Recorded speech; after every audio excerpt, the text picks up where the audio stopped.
All right, well, good afternoon and welcome to this TrinSoft NAV Business Central Year-End Close webinar. My name is Bobby Haggard and I'm one of the consultants here at TrinSoft. A few housekeeping notes before we get started. We've gone ahead and muted all of the phone lines, trying to keep down some of the background noise. If you have a question, which we absolutely encourage, please use the Q&A feature on the Zoom, on the Zoom GoToWebinar tool. And if you would like a copy of the presentation slides or the video recording at the conclusion of the webinar, just drop your email into the Q&A. We'll know exactly what that means and we'll get that sent your way. All right, let's go ahead and jump right in. Our agenda is fairly straightforward. We're going to cover a few of the following topics. First, we'll do a pre-close to-dos, helpful hints, and best practices. We'll follow that up with a general ledger year-end, which will include how to lock down posting accounts, create accounting periods, closing accounting periods, and consolidation steps. We'll hit on some payroll year-end, including tax table updates, printing W-2s and options available there.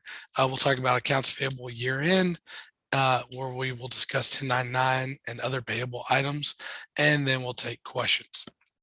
Again, it's important to keep in mind that each installation of NAV and Business Central is different. Based off your configuration, there may be some additional steps, so please consult with our TrinSoft team individually to be sure that all of your process required for installations are covered.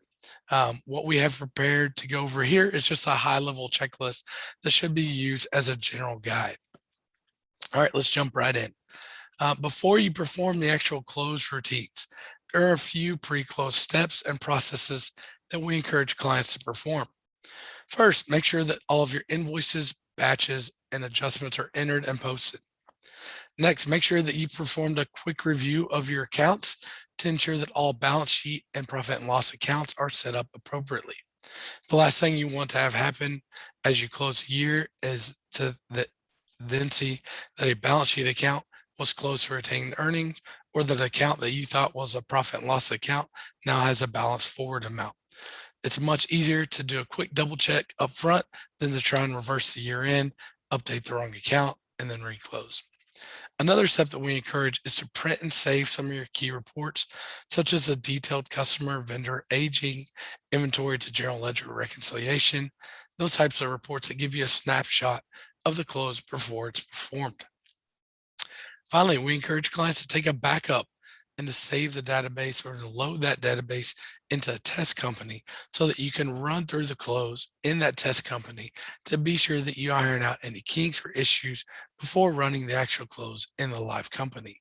If you're running Business Central in the cloud, we encourage you to download a backup version to a local machine. We also recommend running that close process in the sandbox or a test company. All right, let's jump in and dig into the NAV and Business Central year-end close. Now, when it comes to year-end close, it's important to note that your company is not required in NAV or Business Central to actually close out the year. However, we do think a regular closing is a best practice. When you perform an annual close, this allows for easier operation within the system, and you'll be able to take advantage of the convenient filtering, sorting options provided within the system.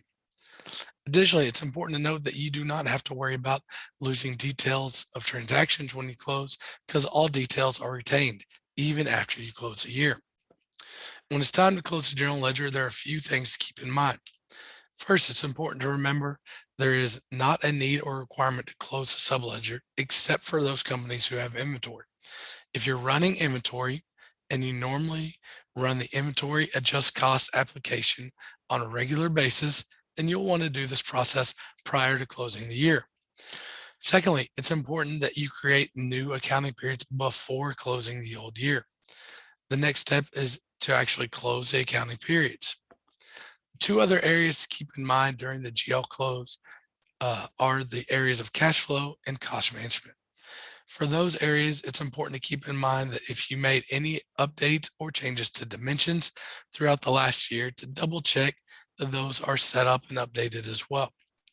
For example, if you've added a new account or a range of accounts within the cost management area, it'll be important to make sure that they are all allocating appropriately. Finally, in the areas of consolidations, the overall process of closing the subsidiary, exporting the results, and then importing within the holding company are no different from what you would do normally at a traditional month-end close, unless there's been a structural change, chart of account change within the organization. If these changes have occurred, it's important to just double check that these updates have been carried throughout the mapping of the system. Now, again, each installation of NAV being different, here's a very quick high-level overview of how to close a GL. First, double check that you have backup and the ability to restore if needed. If there are any questions on this step, please stop and speak to a TrinSoft consultant. Secondly, update the posting dates. Next, create the new fiscal year. Number 4, execute the year-end closing, which again includes closing the fiscal year, closing the income statement, which generates your year-end closing entries, review and post your year-end closing entry. We'll go over the windows and the key fields now for each step. Going forward, you'll see that I'm showing both a NAV version and a Business Central version of these windows. The process for each is the same, but the window layout and where to find the processes are a little bit different. As previously mentioned, a key time-saving step to take before the close process starts is to be sure you've performed a quick review of all of your GL accounts to be sure that they're coded properly as either a balance sheet or an income statement account. Again, catching a simple mistake up front can save you a lot of time on the back end. Within NAV and Business Central, there are a couple of places that a user will need to update dates related to ability to post within the system. The first is here on the General Ledger Setup window. We've highlighted in yellow the fields that can be updated to control what dates you can and can't post into the system. Any update in this window would affect all users unless they've been granted specific permissions and their user posting dates have been updated. The second area to review on the user is the user setup window. This window will take priority over the general setup window that we just reviewed. It is typical for clients to it's typical for clients to lock down the posting date on the general setup window and to then have a few specific users who have updated user date posting access to be able to post back into closed periods. Once the posting ranges are entered, the user will want to create the new fiscal year within NAV. To do this, go to the accounts period window and then select create year from the ribbon. This will open the edit create fiscal year period. Within this window, the user will want to set the starting date, number of periods, and the length of each period. Once completed, select OK, and this will create your new year. The next step in the close accounting periods for the current year. Select the close year icon for the ribbon. A window will appear confirming the option to close the year, and you can select yes. Once this process is completed, the periods will show close and the date locked to prevent any future entries, unless it's from a user who was granted access during those dates in the prior setup. Now that the closing dates are secure and the fiscal year has been created, you're ready to close the income statement. Navigate to the Close Income Statement window. Enter the fiscal year that you're closing. Select a general journal template and batch. We recommend that you set one up specifically for year-end close as a way to segregate year-end close from other batches. Enter a closing document number and a retained earnings account. A posting description comes up and you can change or update this as needed. If you are using dimensions, you'll want to check that the dimensions used and make sure that they are included in the year end. Once happy with your selections, then select OK. This will then create the required journal entry to clear the income statement into retained earnings. If the need arises, you do have the ability to post to a previously closed year. However, keep in mind, if you do have this, you'll need to rerun the closing task and post the additional adjustment. Next, we will go to your general ledger. You'll find that batch that was created from the prior step. As you can see from the red highlights, the posting date begins with a C so that you know these are closing related entries. This is a system generated date. There's also a flag behind the scene that identifies this entry as a closing related entry.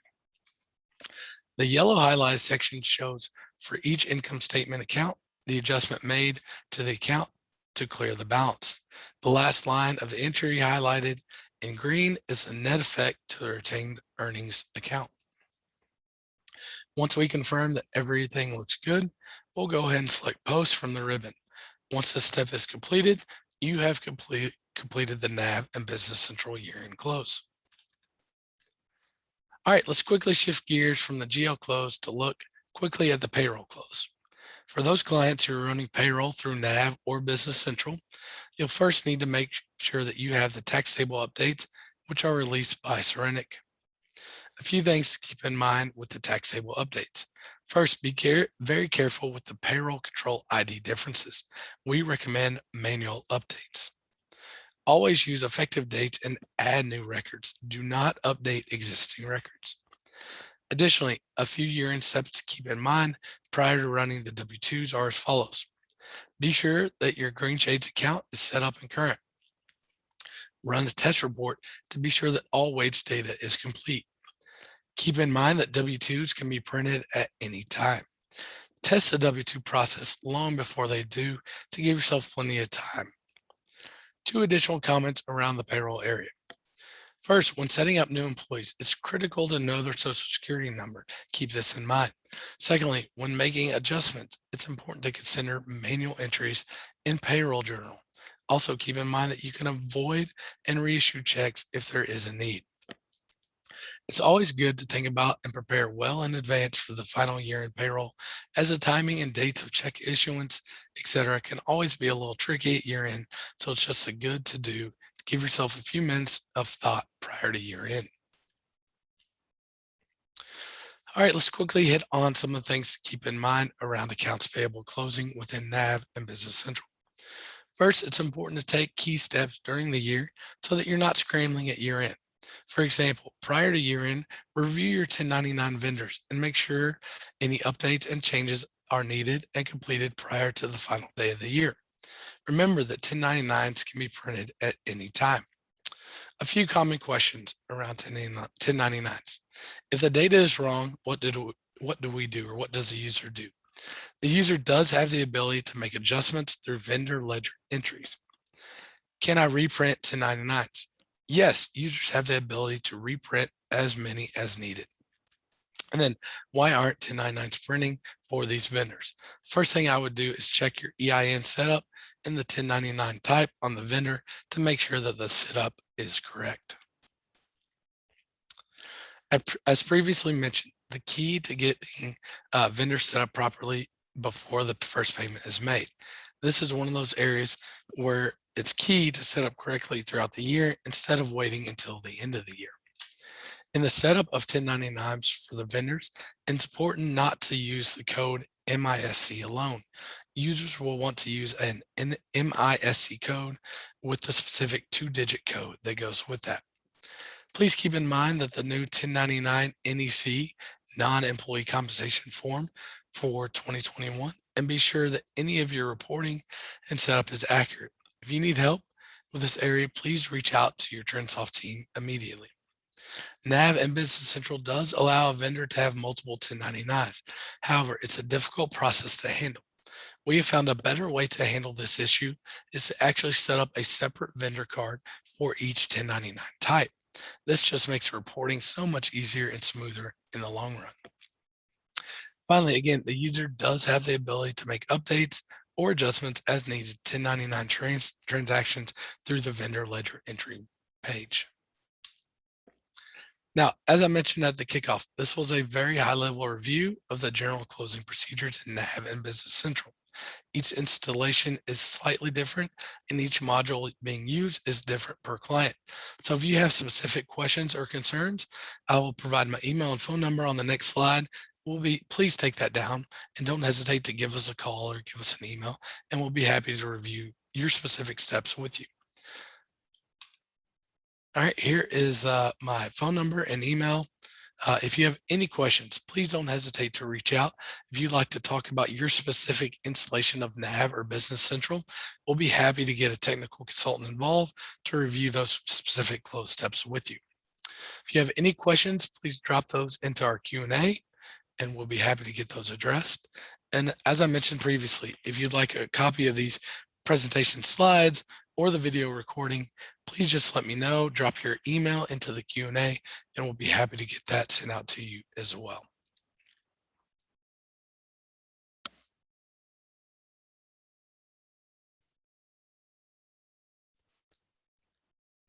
All right, I'm not seeing any questions into the Q&A. We'll take that as a sign that there are no specific questions about kind of the checklist, general overview that we did. Again, if you do have a question, if you have a concern about year-end close, you'd like to discuss the steps about your specific installation of Business Central or NAV, please just let us know and we will get that sent out to you. Again, if you'd like a copy of the presentation slides or the video recording, just drop your email in to the Q&A and we will get that sent your way as well. All right. Thanks again for everyone's time on the call. We look forward to continuing working with each of you going into the new year. We hope you all have a great holidays and we look forward to what 2022 brings. Thanks again for your time.